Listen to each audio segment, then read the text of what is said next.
Welcome back, everyone. So today I'm going to be showing you the process that I use to cast some of my own parts out of aluminum. Those of you who've been watching this channel for a while know that I've done a little bit of aluminum casting in the past, but not very much. And today I've got some bigger projects that are a little bit more involved, and I'm going to go through the whole design of start to finish and show you that it's really not as complicated as you might think to design your own parts and get a really nice finished cast piece out of aluminum. So starting with the forge here is one of the easiest parts because you can just go on Amazon and there's a whole bunch for surprisingly cheap. I think I got this one for less than 300 bucks shipped. And the only thing I'm doing here is adding some refractory cement to the inside. This will help to protect the ceramic insulation. And I made sure to get one of the forges that had 2 inches of ceramic insulation. Most of the really cheap ones only have 1. So that was the main thing to look for. That and also the size of the forge, because I wanted something that could take a fairly large crucible. So here's the first thing that I'm going to be making today. This is a pedal face for my brake and clutch pedals. I have it modeled in CAD here, but what I need to create first is a real-life 3-dimensional representation of it called a pattern that will be used to create the casting of it. Now, back in the day, that pattern would have been made from wood by hand, but I'm going to be doing something that's much easier than that and using my newest machine here, which is this 3D printer that I just got from Bambu Lab. And yes, Bambu Lab did sponsor this channel by sending me this printer here. Those of you who have been following me for a long time will know that I haven't had any sponsors on this channel in the past 7 years. So this is pretty much the first one. But the reason that I have Bambu as a sponsor is because I reached out to them after I had been using their printers at work for the past year or so. And they're just awesome.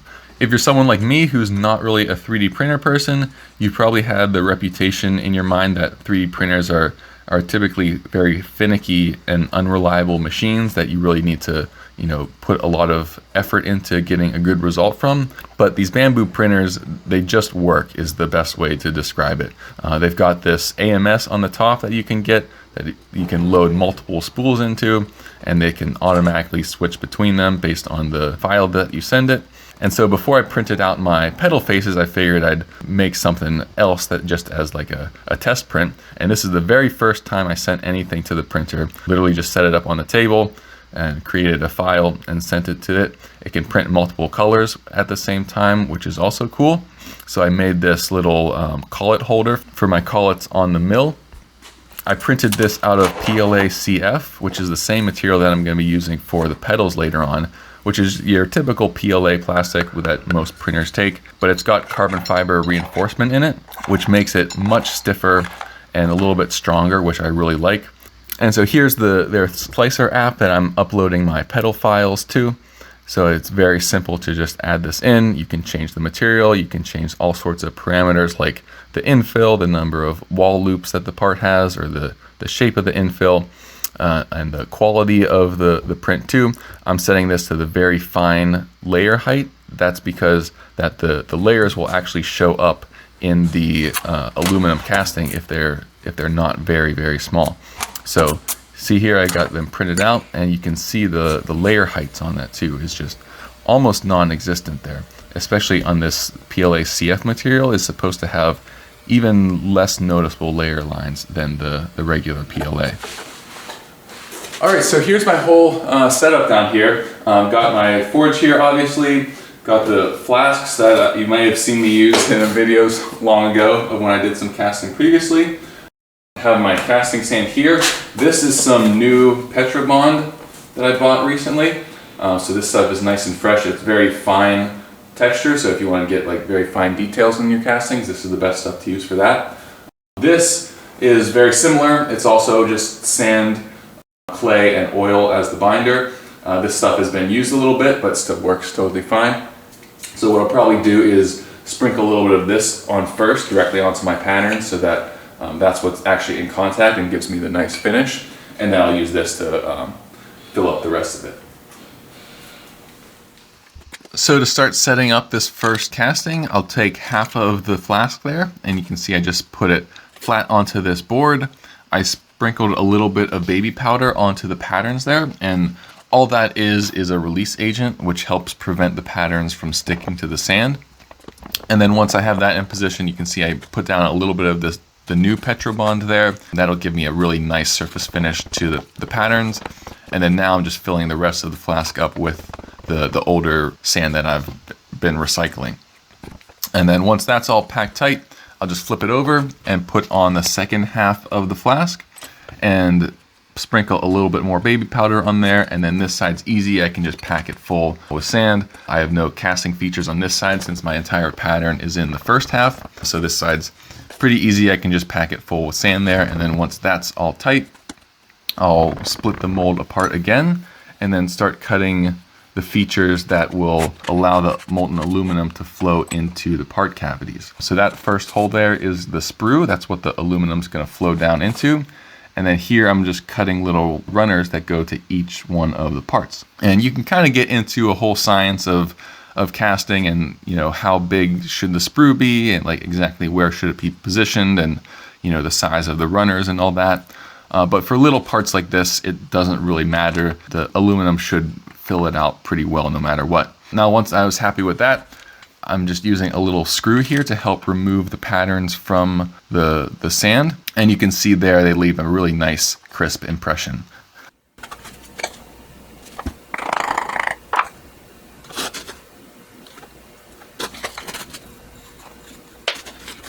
Only thing left to do now with the mold here is to cut a little pouring basin and funnel for the sprue there. I'm not going to pour the molten metal directly onto the sprue. I'm going to pour it onto this little depression that I'm building next to it. And that's to hopefully prevent turbulence and air from being sucked down into the sprue. So when I pour the aluminum later, you'll see it fill up that little basin on the left there and then evenly spill over into the sprue.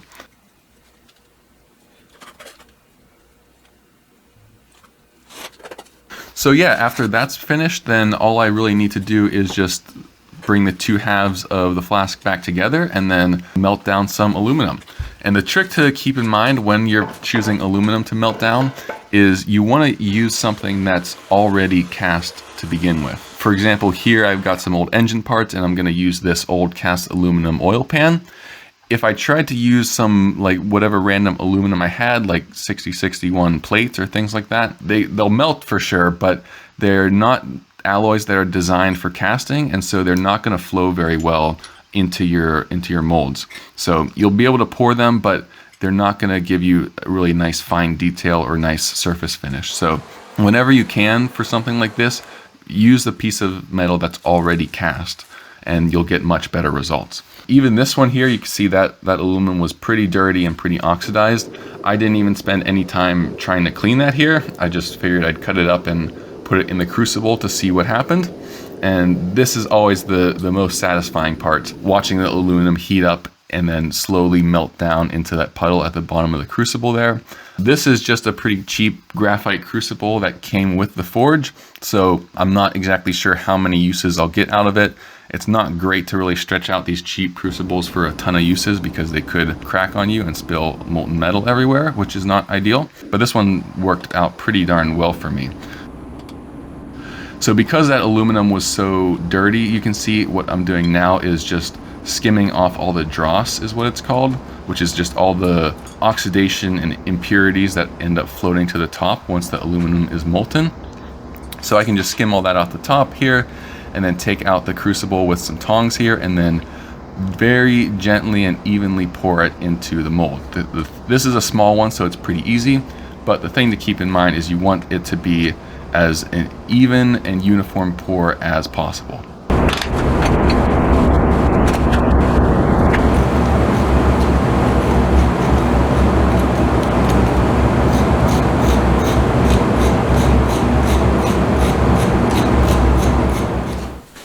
All right, well, check out the raw casting here. This is always my favorite part to look at because you can really see every detail of how it worked here. So at the top, we've got the pouring basin right there that goes over this little ridge there into the sprue, down the sprue obviously, and then into the three pieces there. Looking at this now, I probably should have oriented the sprue on the other side so that I would have had gravity to help me really fill in all the points here. But honestly, I don't even think that was totally necessary because, I mean, those filled out super So nicely. Here's those new pedals now in comparison to the ones that I had made a few years ago. And this is really fun for me to see because this is actually what I had in mind back when I made those other ones. And the only thing left to do is to just drill out that little hole in the center. You can see I'm countersinking it now for the countersunk fastener there. And then I have the mill a little slot on the side, but it's tough to clamp this onto the mill with that curved surface. So I was able to just 3D print this little spacer here that also aligns with the T-slot in the mill. And I printed this out of the same PLA CF material as the casting patterns were, but I printed this one at 100% infill so that I can just clamp it down really well. And then that'll hold the pedal nice and flat for me to mill this little slot. And then I can just bolt it right back up to the pedals where the old ones used to be.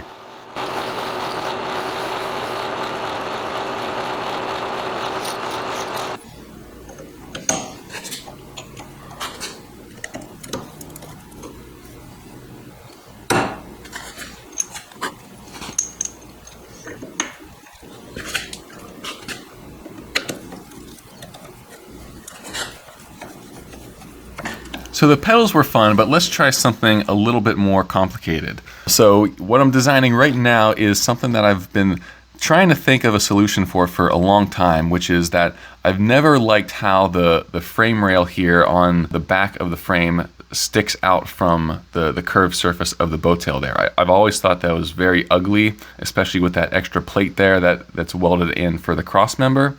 So I was thinking of a number of ways that I could cover that up. A lot of cars incorporate the sheet metal body into that area as well, but I couldn't really think of a way to make that look nice.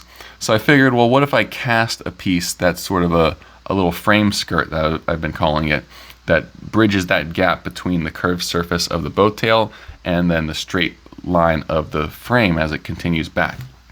So that's exactly what this is here. The Bambu H2S is Bambu's largest printer, but you can see I've already made a part that's too big for it. It's got a printing volume of 320 by 340 by 340 millimeters, and you can see this piece had to be made in 2 pieces despite that, which is fine. It's pretty easy to just pop them out and then glue them together with a little bit of super glue. But this is also made out of the same PLA CF material. It's become my go-to filament for most things like this. So you can see that pattern that I'm just gluing together at the joint there. And here's what it's gonna look like in position between the frame and the body there.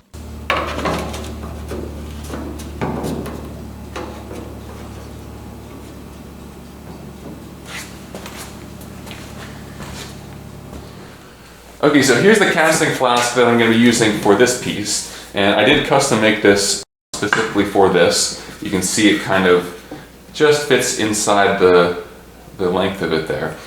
It's always good to use as small of a flask as you can, just to minimize the extra sand that you're using, and it's just easier to handle and all that. This one you can see is asymmetric. Only one side is that thick and the other side is much thinner. That's because my parting plane is just right along the edge here, so only one side of it really needs to have this amount of volume to it. But the thin side, I have this removable piece of plywood on the back here. This is so that after I pack it and I want to take it off and flip it over, I can put this back on, and that should give me enough support that it won't fall out when I am handling it. But we'll see. I might have to add extra reinforcement. So here I'm pretty much just going through the same process as I did before with the pedals. This is obviously just a much bigger part, so some steps here take a little bit more care than the others. Packing the sand in the flask here is pretty straightforward. You just kind of have to be a little bit careful at the beginning, because when you're first packing the sand in, the part likes to shift around a little bit inside the flask, so you just got to watch out it doesn't shift all the way over to one edge of the wall. But you can see here, that first half is all packed in, so I have the second half of the flask on here now that I'm packing up as well. And I ended up realizing that 1/4 inch plywood reinforcement that I had on this side wasn't even that necessary. This Petrobond packs in really tightly, and there's no point when I was worried about it falling apart at all.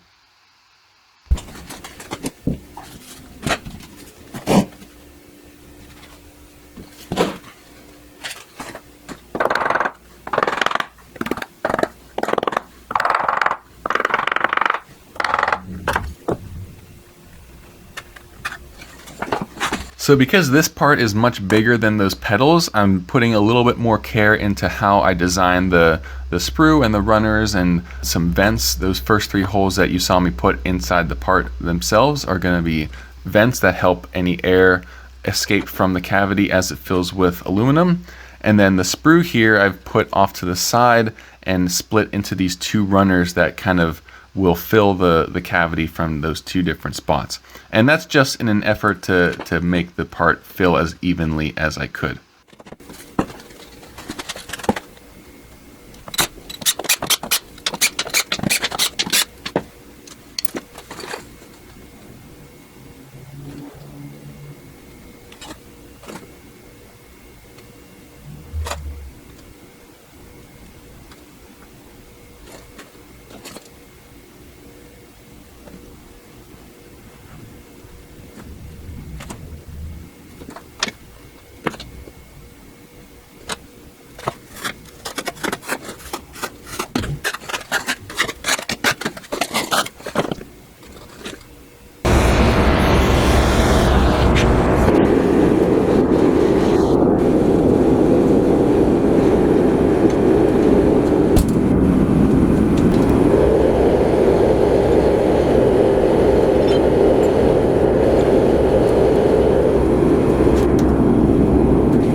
So that was definitely a much bigger and heavier flask than from when I was doing the pedals earlier, and it was a little bit hard to pour, especially at the beginning when that big crucible was as full as it was.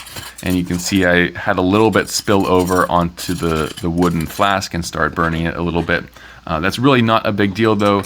What you want to avoid is interrupting the flow of aluminum into the sprue, because that can draw in air and other inconsistencies that'll affect your cast. So despite that, I just kept a very steady hand, or as steady as I could, and kept a nice even flow of aluminum into that pouring basin and therefore into the sprue. And you can see this turned out really, really nice. It's a beautiful surface finish. It totally filled out the mold there. And next steps to do are just to cut off all of these artifacts from the vents and the runners, and then get ready to mate it with the rest of the car.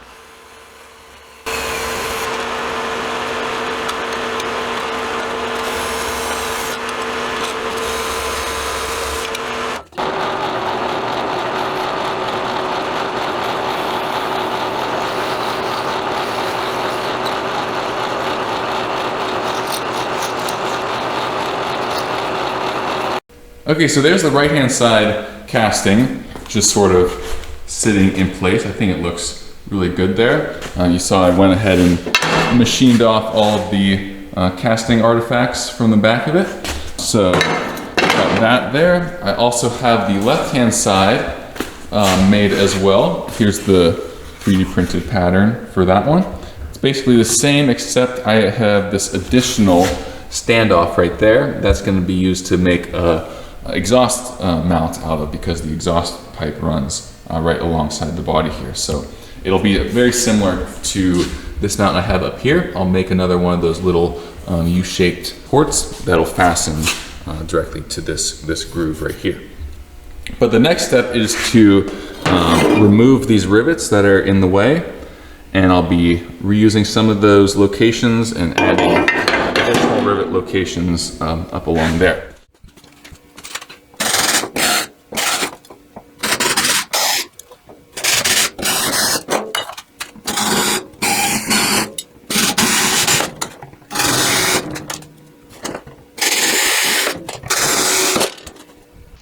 So once I got all those old rivets drilled out and the new positions marked, I went ahead and started drilling pilot holes at each of the rivet locations. And these little copper color things that you see me inserting there are called clecos, which are basically just little clamps here. You can see they've got those two little arms on the tapered piece in the middle, and you can use them to pull together two pieces of metal just by putting a hole in each of them. So those are 1/8 inch holes that I put in there for the clecos. And then once those are all in place and the part is really locked together, I can go and remove them one by one and drill out the holes to the final size of 3/16 and then rivet the two pieces together. And to rivet them, I'm just using this air chisel that has a special bit that I made for the end of it that contours to the head of the rivet. And then on the back, I'm just using a little dolly, which is just a block of metal as a backing bar to finish up these rivets.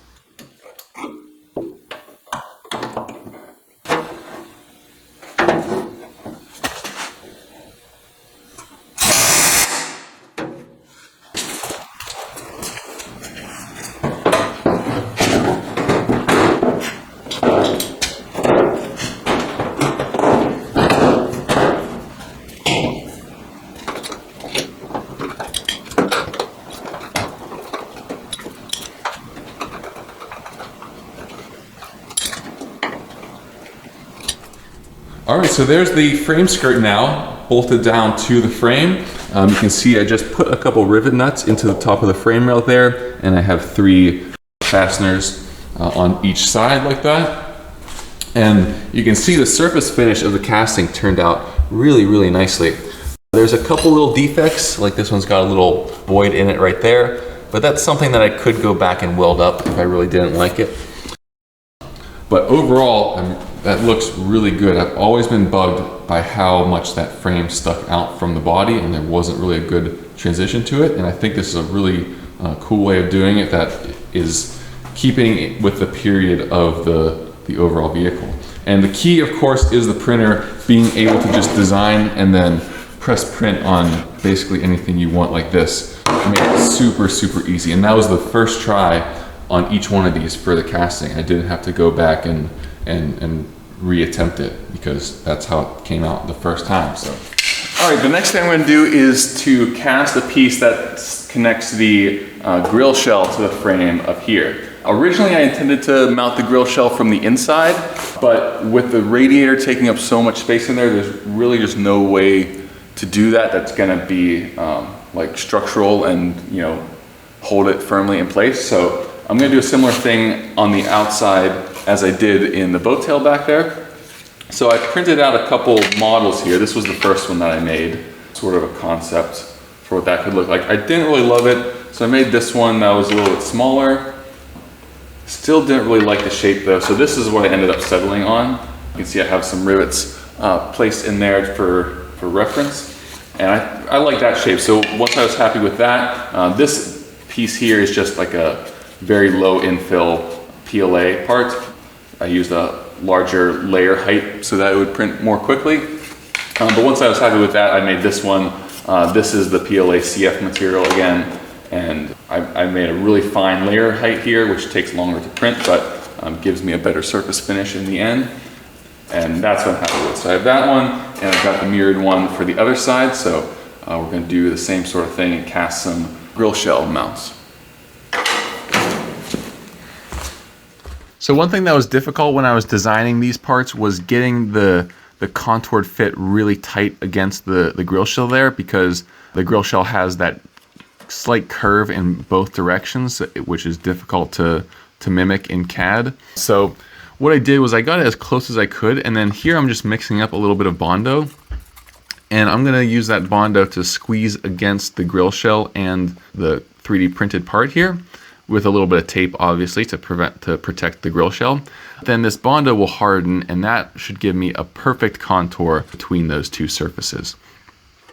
You can see here I just waited for it to dry for a little bit and then popped it right off. The Bondo is nice and hard, I just have to sand it down a little bit, and then rinse and repeat with the whole casting process.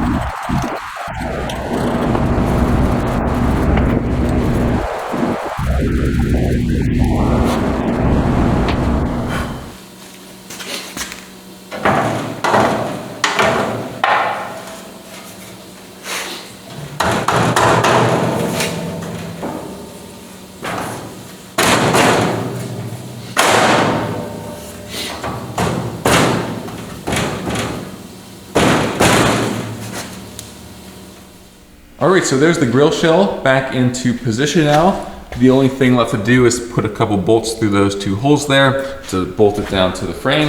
And then the shell will have just a really nice secure mount to the frame rails when previously it didn't really have anything keeping it in place. So those are all the parts that I'm gonna cast for you today. But there's a couple little things I have in mind for the future, so you'll definitely see more of that. But let me know what other parts you think would be cool to make out of cast aluminum on this thing. There's definitely a lot of possibilities, especially with how easy it is to make these 3D printed patterns. So thank you again to Bambu Labs for supporting the video with the printer and with some of the filaments here.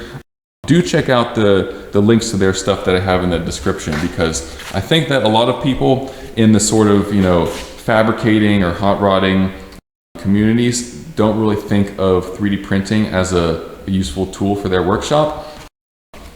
But the Bambu printers, they just work. You don't have to fiddle around with them at all. You don't have to make it a whole separate hobby of figuring out how the printer works. You can just use it to make patterns, for example, for casting, or just for doing mock-ups when you want to iterate on a design like this. For example, in the last video, when I made my exhaust system, I got a ton of comments of people telling me that I should do a Brooklyn style fishtail tip on the exhaust. This was something that back in the day at the Brooklands racetrack over in England was mandated for noise, but it's kind of become an iconic symbol of these old speedsters. So this is something I just printed up on the Bambu. This is black PLA CF. Let me know in the comments, let me know you got all the way to the end of the video and what your thoughts are on a fishtail. Should I do the fishtail, or should I just leave it open like this, which was my original intention? Yeah, thank you Bambu, thank you for watching, and I'll see you next time.